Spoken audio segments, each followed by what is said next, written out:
एक दिन की घटना, श्री हरिराम व्यास जी अपने जुगल किशोर जी का श्रृंगार कर रहे थे और तभी कोई सेवक, तभी कोई दर्शनार्थी सुंदर स्वर्ण की वंशी देके गयो।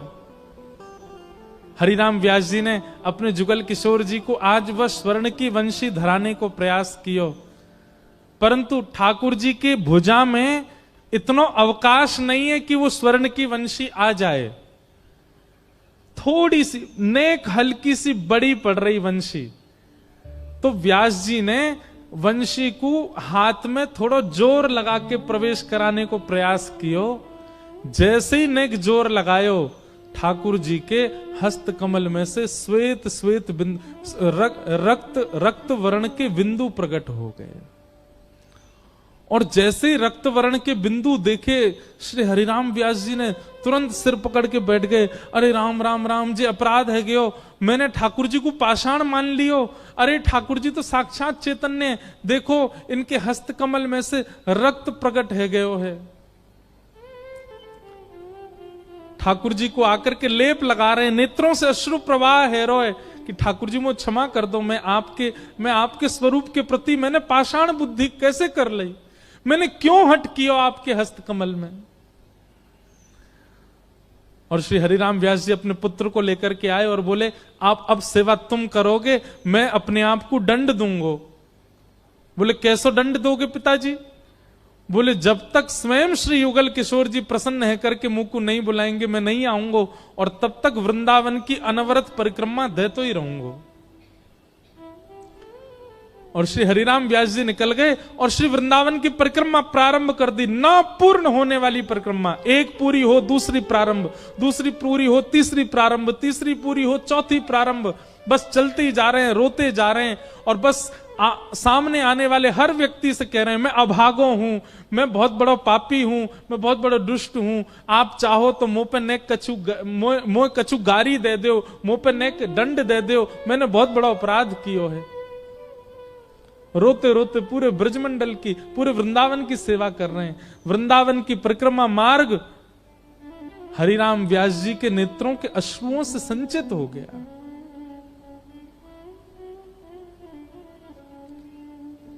सब वैष्णव परिक्रमा नहीं कर रहे हैं, दोनों तरफ खड़े होकर के केवल व्यास जी की इस स्थिति को देख रहे हैं, अपने आप को दंड दे रहे हैं व्यास जी।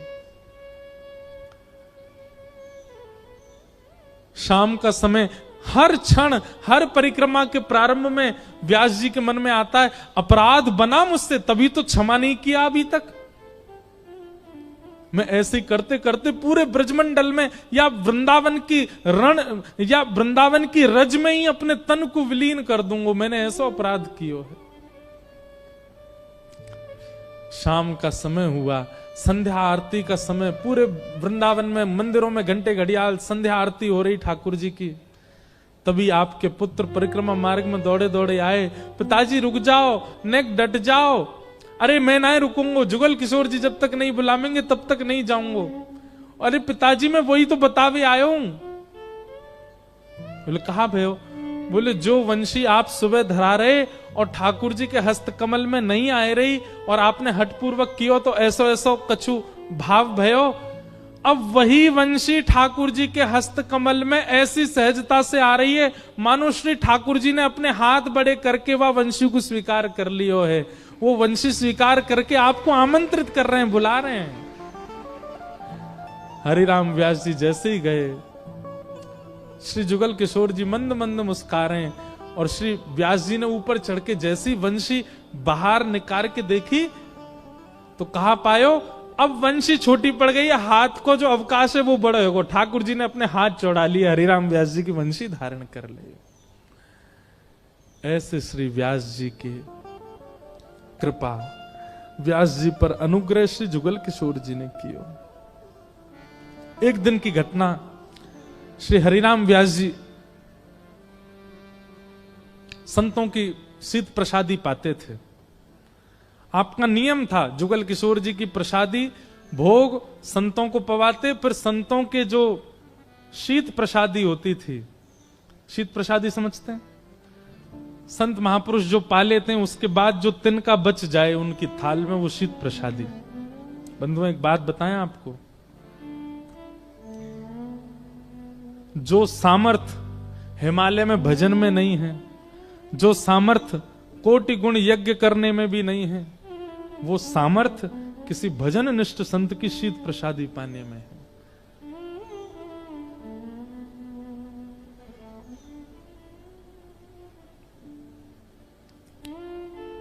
शीत प्रसादी की बड़ी महिमा है।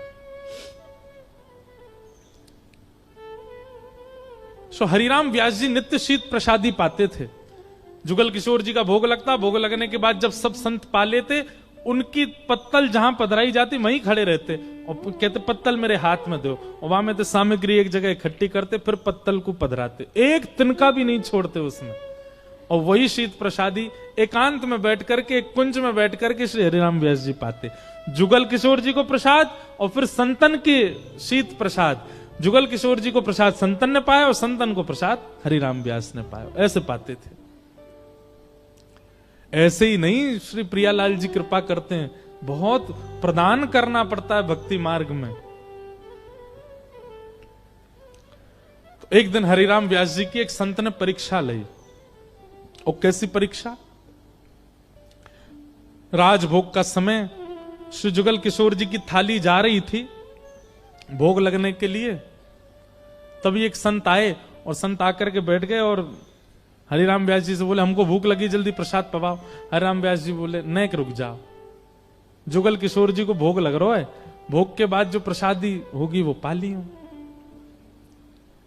संत तो क्रोधित हो गए, बोले कि हमें तो अभी पानो है, हम इतनी प्रतीक्षा नहीं करेंगे कि ठाकुर जी पामे वाके बाद हम पामेंगे, नहीं, हमको तो अभी पाना है, हम तब से भूखे प्यासे आए हैं, व्याकुल चित्त हमारा, अभी लाके दो।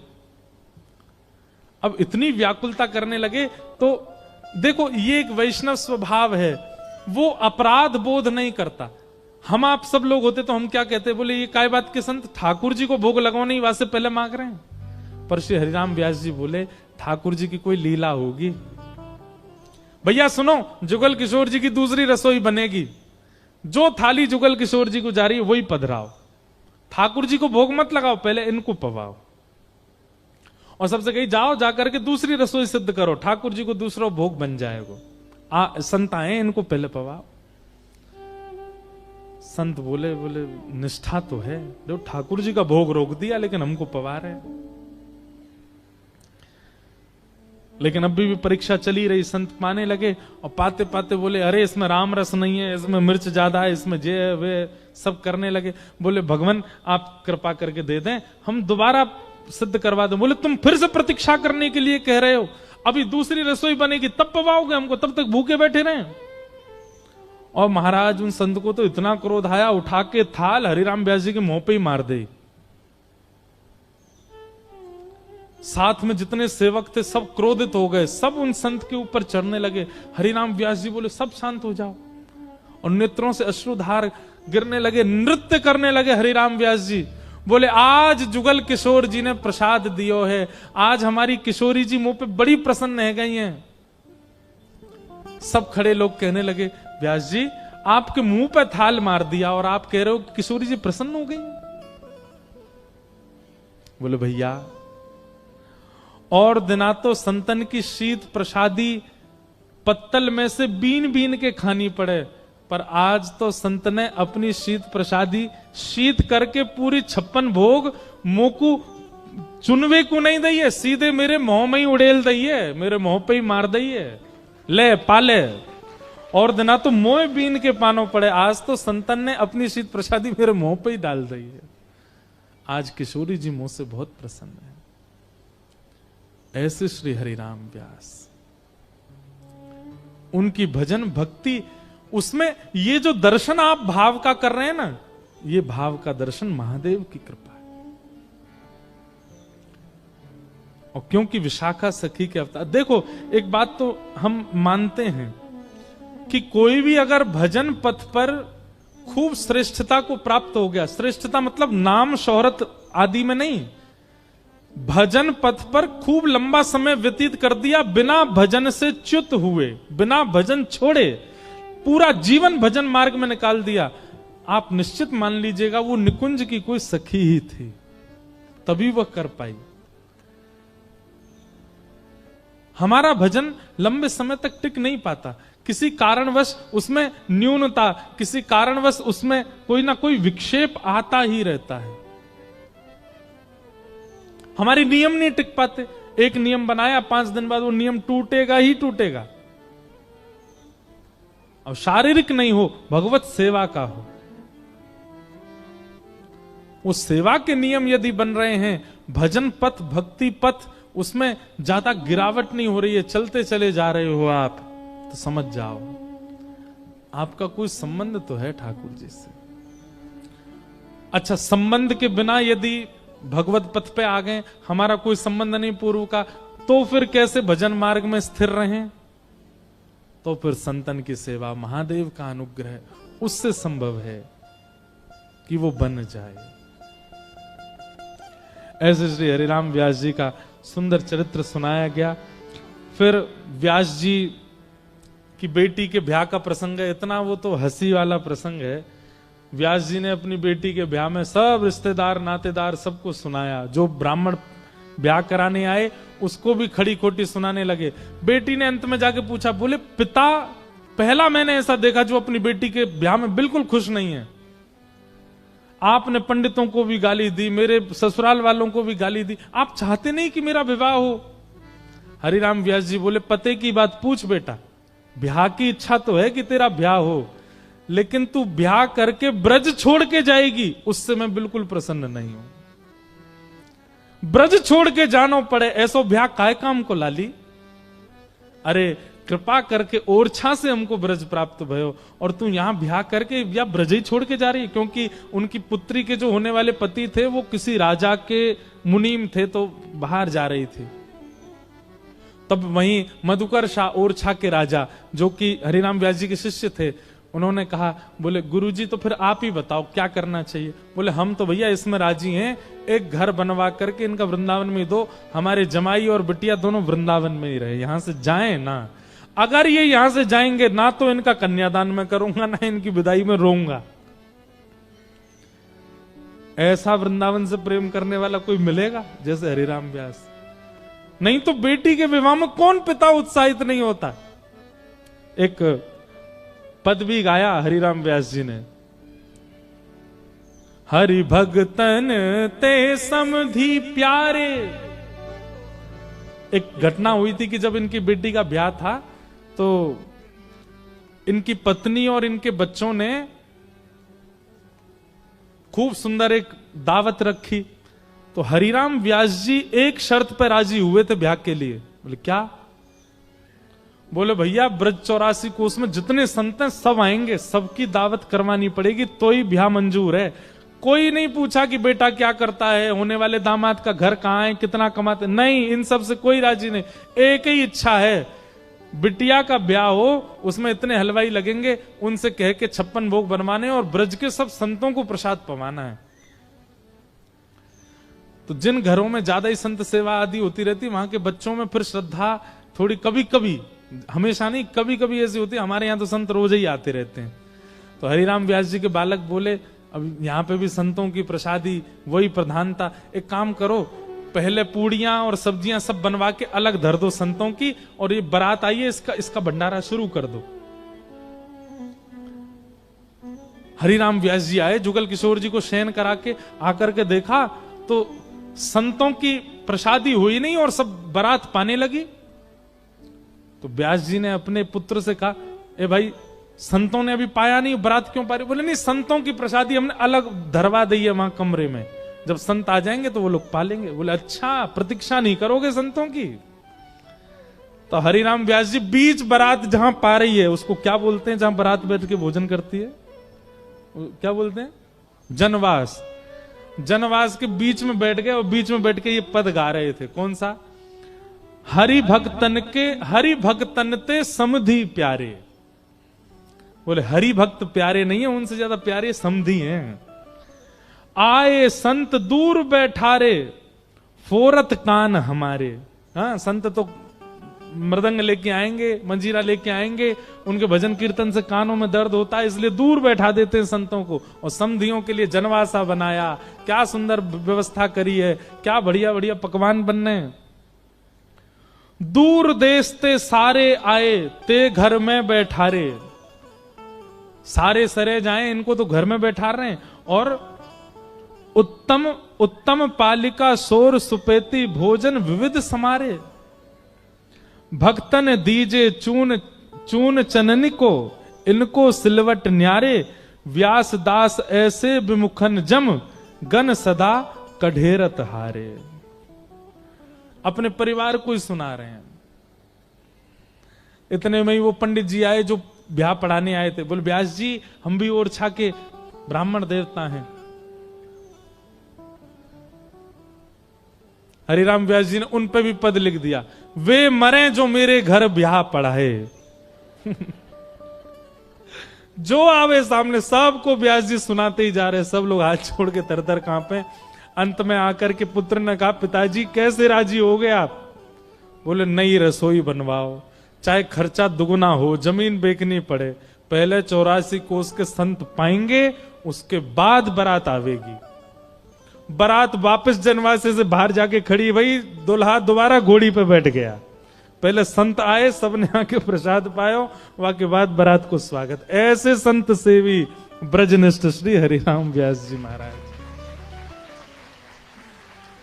ऐसे श्री हरिराम व्यास। और भी कई इनके पद हैं जिनमें गालियां खूब हैं। एक बार क्या हुआ कि संत बैठे थे, तो संतों ने प्रेमवश हरिराम व्यास जी को भी पंगत में बैठा लिया। तो इनकी पत्नी दूध मलाई परोस रही थी। तो हरिराम व्यास जी देख रहे थे ये मलाई कितनी परोसेगी। तो हरिराम व्यास जी ने क्या देखा, सब संतों की दोना में चम्मच से मलाई रोक लेती है, केवल दूध दूध दे रही है, मलाई रोक ले रही है। और जैसे हरिराम व्यास जी का दोना आया, सबरी मलाई व्यास जी पर धर दी।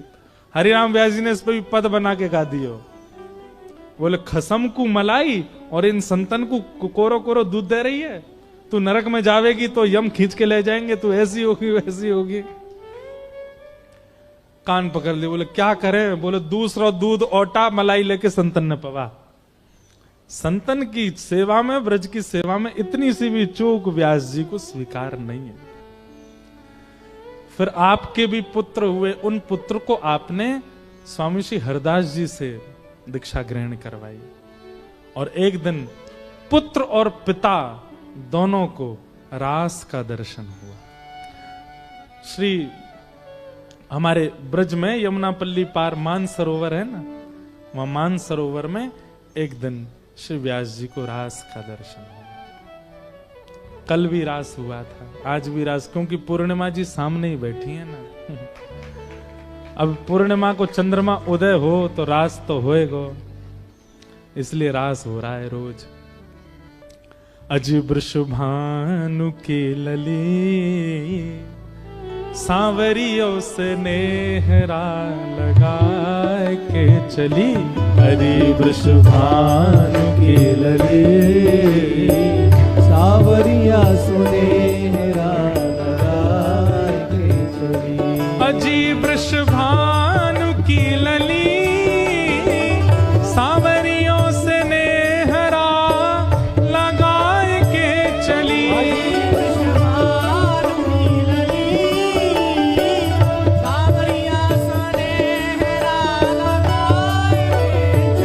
बहुत सुंदर हमारे ब्रज का भाव है, सब लोग प्रेम से गाना मेरे साथ। अजीब शुभानु के लले, सांवरियों से नेहरा लगा के चली। अजीब शुभानु की लली, सांवरिया से नेहरा लगा के चली। ओ अयो रे अहीर के तुम। रुको, एफ करो इसको, हम नीचो पढ़ रहा है। रुको अभी गाऊं ढंग से। अयो रे अहीर के तू हमरी गली, अयो रे अहीर के तू हमरी गली। अयो रे अहीर के तू हमरी गली। अयो रे अहीर के तू हमरी गली। छिड़कूं लाला तेरी पगड़ी। हाँ चंदन छिड़कूं लाला तेरी पगड़ी। अरे हाँ चंदन छिड़कूं लाला तेरी पगड़ी। हाँ चंदन छिड़कूं लाला तेरी पगड़ी।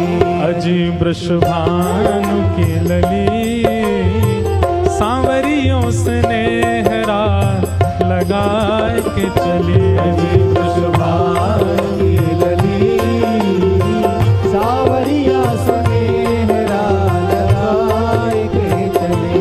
अजी वृषभानु की लली सांवरियों स्नेहरा लगाए के चली।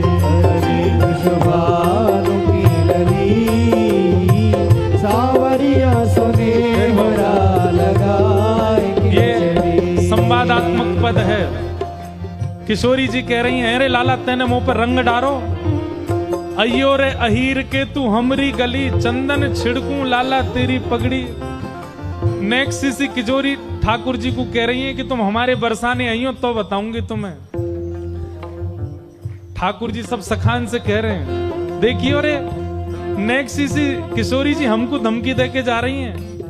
हाँ नैनो नैनो कजरा मुख भरो पान, नैनो नैनो कजरा मुख भरो पान, नैनो नैनो कजरा मुख भरो पान, नैनो नैनो कजरा मुख भरो पान। ओ बाली सी उमरिया राधे बड़ो ही गुमान। बाली सी उमरिया राधे बड़ो ही गुमान। अरे हाँ बाली सी उमरिया राधे बड़ो ही गुमान।